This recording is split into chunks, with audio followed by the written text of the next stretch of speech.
Blokade Trump sudah berlaku dan dia mengatakan bahwa gencatan senjata dengan Iran berjalan dengan baik. Saya akan bilang bahwa itu berjalan dengan baik. Angkatan darat mereka sudah hancur. Seluruh angkatan laut mereka sudah tenggelam. Kamu tahu, 158 kapal mereka hilang. Angkatan laut mereka sudah habis. Sebagian besar peluncur ranjau mereka juga sudah habis. Kita punya banyak orang, seperti yang kamu tahu. Besok jam 10 pagi, blockade akan mulai berlaku. Itu akan terjadi besok jam 10 pagi. Negara-negara lain sedang berusaha agar Iran tidak bisa menjual minyak. Dan itu akan sangat efektif. Jenderal Bintang 4 Jekin bergabung bersama kami sekarang. Jenderal, keuntungan apa yang kita dapatkan dari blokade ini? Itu sangat signifikan. Maksud saya, yang sedang kita lakukan jelas adalah menahan semua minyak yang diekspor Iran ke negara lain dengan berbagai kapal berbendera berbeda. Jadi tidak ada minyak yang akan diekspor dari Iran. Dan itu sudah berlaku saat kita berbicara sekarang. Hal ini berdampak dramatis bagi mereka, sudah pasti. Maksud saya, keluar dari titik distribusi di Pulau Kark itu mewakili lebih dari 90% distribusi minyak mereka. Dan tidak ada satupun dari itu yang akan lolos. Jadi yang terjadi di sini adalah Iran benar-benar mendapatkan nafas baru dengan menutup Selat Hormuz. Kami menuju gencatan senjata. Mereka ingin menghentikan perang, dan Presiden Trump menilai hal itu. Dan saya rasa waktunya sangat luar biasa. Kamu tahu, negosiasi itu gagal. Dan saya rasa, kamu tahu Stuart, saya pikir orang-orang Iran salah perhitungan. Saya rasa mereka terlalu percaya diri dengan apa yang telah mereka capai. Dengan Selat Hormuz, saya tidak ingin meremehkan apa yang telah mereka capai dengan menutupnya. Mereka memang berhasil melakukannya, tapi mereka pikir itu akan berdampak lebih besar pada pola pikir presiden dan para negosiator kita. Saya rasa mereka masuk ke situ dengan berpikir bahwa kita akan mudah menyerah karena putus asa. Tapi itu jelas bukan kenyataannya, sama sekali tidak.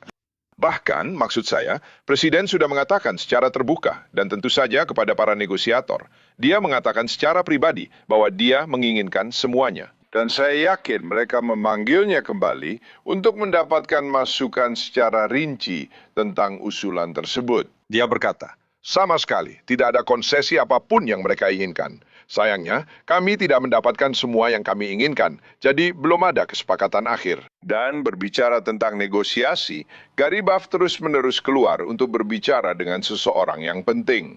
Saya percaya bahwa orang itu sangat mungkin adalah Ahmad Fahid, pemimpin IRGC. Dan meskipun saya tidak sepenuhnya yakin. Kau tahu, dia bukan orang yang memimpin. Kami sudah membunuh yang pertama dan kedua, tapi yang ini garis keras. Jika memang begitu, maka pasukan pengawal revolusi mengendalikan Iran. Tentu saja, benar, tapi ini adalah dorongan besar. Kami sudah mengambil segalanya dari orang-orang Iran, dan kita akan lihat nanti.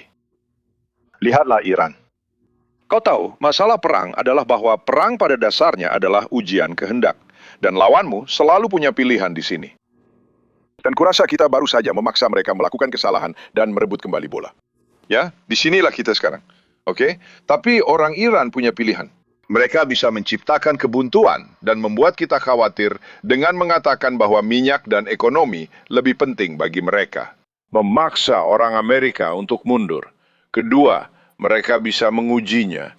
Mengirim kapal tanker minyak mereka ke sana dan melihat apa yang akan kita lakukan. Saya tahu apa yang harus dilakukan. Marinir kita akan menaikinya dan menahannya. Itu yang akan kita lakukan. Mereka bisa mengambil tindakan kinetik, Stuart. Ya maaf, saya ingin fokus pada ini karena Senator Mark Warner mengatakan bahwa IRAS akan membutuhkan ribuan pasukan darat jika kita ingin menyita uranium dari Iran. Dengarkan ini lagi. Pemerintah ini tahu secara harfiah beberapa hari setelah dimulainya perang pilihan ini, dan kita perlu terus mengingatnya. Menyingkirkan uranium yang diperkaya itu adalah silinder seberat 1000 pon yang sangat tidak stabil. Itu bukan operasi yang sederhana. Akan dibutuhkan 10.000 tentara di darat untuk menjaga perimeter. Kita harus mengirim personel operasi khusus dan orang-orang Iran kemudian bisa saja mengebom fasilitas itu sendiri yang berpotensi menjebak pasukan kita. Dan uranium yang tidak stabil itu akan sangat-sangat berbahaya. Dia benar bahwa akan dibutuhkan 10.000 tentara, dan menurut dia, apakah Presiden akan melakukan itu? Ya, saya senang dia tidak ada hubungannya dengan perencanaan operasi militer. Saya menghormati kemampuannya sebagai politisi, tapi dia tidak tahu apa yang sedang dibicarakannya tentang urusan militer sekarang, kan? Ya, maksud saya, itu benar-benar tindakan ceroboh menempatkan 10.000 tentara di darat sehingga orang-orang Iran bisa menembaki mereka sesuka hati. Pertama, untuk melindungi suatu wilayah, kamu tidak perlu sebanyak itu tentara, mengingat kita menguasai wilayah udara, kan? Jadi kita tidak khawatir dengan serangan darat. Jika kita tetap di darat untuk beberapa waktu, dan saya tidak bilang ini bukan operasi yang rumit, ancamannya tidak akan datang dari pasukan darat lain. Kita bisa mengatasinya karena kita punya semua kekuatan udara di atas sana. Mereka akan ada di sana, tahu? Akan ada drone, roket, dan rudal. Itu yang akan menjadi ancaman. Dan bagaimana kita menghadapi semua itu? Tapi benar. Jika kita akan melakukan operasi seperti itu, Komandan CENTCOM, Laksamana Bradley, dan Komandan SOCOM yang akan menyediakan pasukan tidak akan memberikan rekomendasi kepada Presiden kecuali mereka yakin bahwa risikonya dapat diterima dalam hal misi yang sedang kita coba jalankan dan risiko terhadap pasukan kita.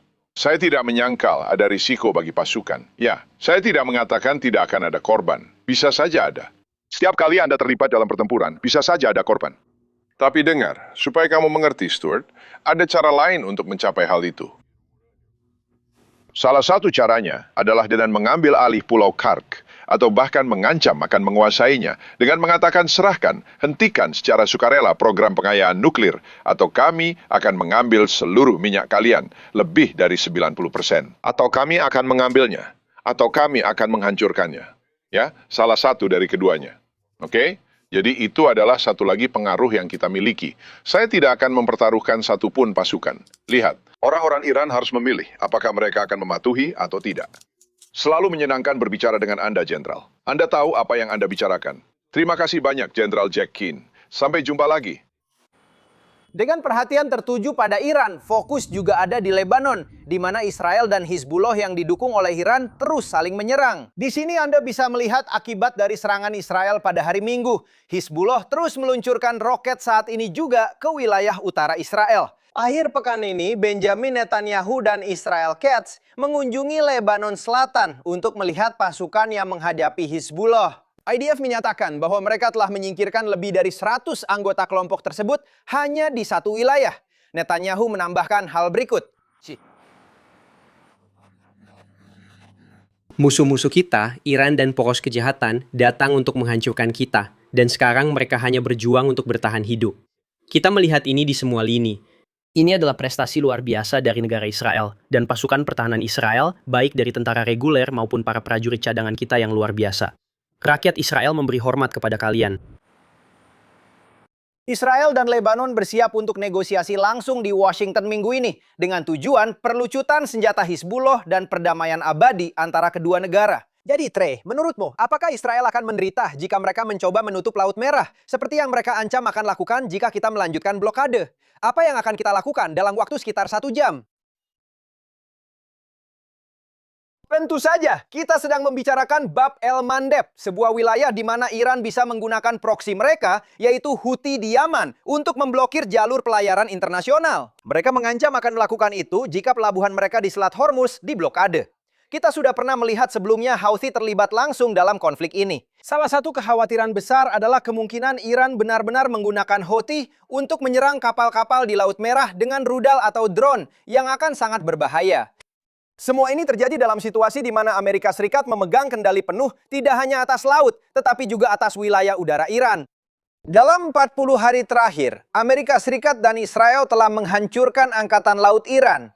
Karena itu, mereka memiliki sedikit pilihan untuk merespons blokade Angkatan Laut Amerika Serikat di dekat Selat Hormuz hanya dalam waktu 2 jam. Namun ada pertanyaan besar tentang bagaimana dan di mana orang Iran akan merespons. Secara realistis, Trey, apakah akan ada perubahan rezim?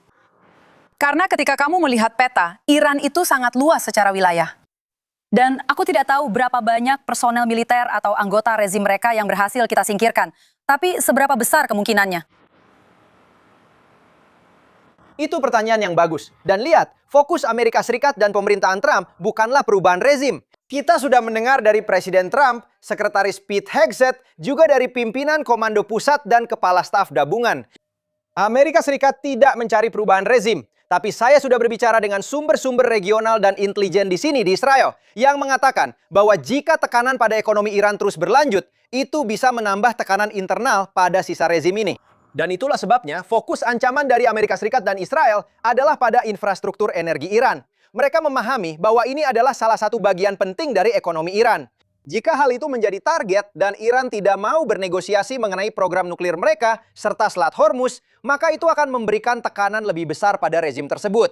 Itu tidak berarti harus terjadi perubahan rezim. Itu adalah tujuan jangka panjang, terutama bagi Israel dan Amerika Serikat.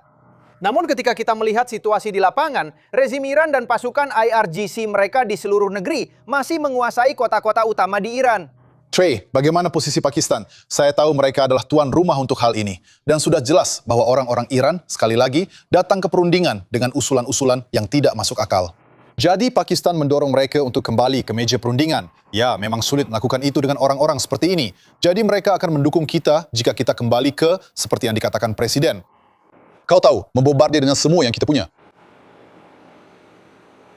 Laporan menunjukkan bahwa para mediator mencoba mempertemukan kedua pihak untuk menyelesaikan 2 poin penting, pengayaan uranium Iran dan situasi di Selat Hormuz. Tujuan Presiden Trump sederhana, mencegah Iran memiliki senjata nuklir. Presiden memulai operasi amarah epik dengan banyak informasi penting. Sebelumnya, utusan khususnya Steve Witkoff dan Kushner datang ke meja perundingan dengan itikat baik. Namun delegasi Iran mengatakan kepada delegasi tersebut bahwa mereka sudah memiliki uranium yang sangat diperkaya untuk membuat 11 bom nuklir. Ada para kritikus pemerintah yang mengatakan bahwa tidak ada alasan untuk operasi tersebut. Tetapi Presiden sedang meninjau informasi intelijen bahwa Iran sedang bersiap untuk membuat senjata nuklir. Dan mengenai uranium yang diperkaya, kita sedang membicarakan material dengan kemurnian 60%, itu hanyalah sebuah langkah. Dengan kemurnian 90% material itu sudah masuk kategori tingkat senjata. Jika orang-orang Iran mempertahankan uranium dan fasilitas yang menyimpan serta memproduksi lebih banyak uranium yang diperkaya, mereka akan semakin dekat dengan senjata nuklir. Presiden sudah jelas, itu adalah garis merah bagi Zewerbay. Orang-orang Iran akan menyerahkan uranium yang telah diperkaya, atau uranium itu akan diambil dari mereka. Ya, dan ingatlah terkait JCPOA, jika orang-orang berpikir kita pura-pura, itu adalah kesepakatan besar. Itu akan menguap. Itu memang ada, tapi sudah berakhir setelah 10 tahun. Mereka bisa melakukan pengayaan sebanyak yang mereka mau. Dan dengan 3, mereka bisa dengan mudah mencapai 60%, seperti yang sudah kita lihat. Trey, terima kasih. Terima kasih.